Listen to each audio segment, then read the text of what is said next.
छत्तीसगढ़ प्रदेश Congress committee की 8 मई से प्रस्तावित संविधान बचाओ यात्रा पर कटाक्ष करते हुए डिप्टी सीएम अरुण साव ने कहा कि कांग्रेस को संविधान बचाओ यात्रा की जगह कांग्रेस बचाओ यात्रा निकालनी चाहिए। डिप्टी सीएम अरुण साव ने कांग्रेस पार्टी पर हमला करते हुए कहा कि कांग्रेस पार्टी जब सत्ता में रहती है तो संविधान का उल्लंघन करती है, संविधान का दुरुपयोग करती है और जब सत्ता से बाहर होती है तो इन्हें संविधान की याद आ जाती है। जब समय पड़ता है तो देश का विभाजन करते हैं और सत्ता से बाहर रहते हैं तो भारत जोड़ो यात्रा निकालते हैं। ये कांग्रेस का दोहरा चरित्र देश की जनता बखूबी जानती है और इसलिए कांग्रेस इस हालात में पहुंची है।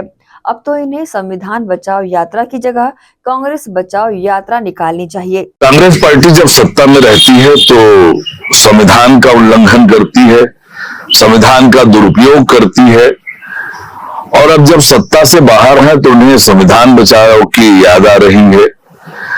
जब समय पड़ता है तो देश का विभाजन करते हैं और जब सत्ता से बाहर होते हैं तो भारत जोड़ो यात्रा निकालते हैं। जब सत्ता में रहते हैं तो जाति जनगणना का विरोध करते हैं, सत्ता से बाहर आते हैं तो उसका समर्थन करते हैं। ये कांग्रेस का दोहरा चरित्र देश की जनता बखूबी जानती है और इसीलिए कांग्रेस इस हालात में पहुंची है। अब तो इन्हें संविधान बचाओ के बजाय कांग्रेस बचाओ यात्रा निकालनी चाहिए। भारत माला परियोजना एक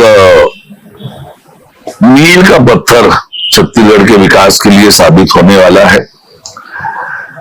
एक वृहद सड़क परियोजना है और तेज गति से उसका काम आगे बढ़ रहा है।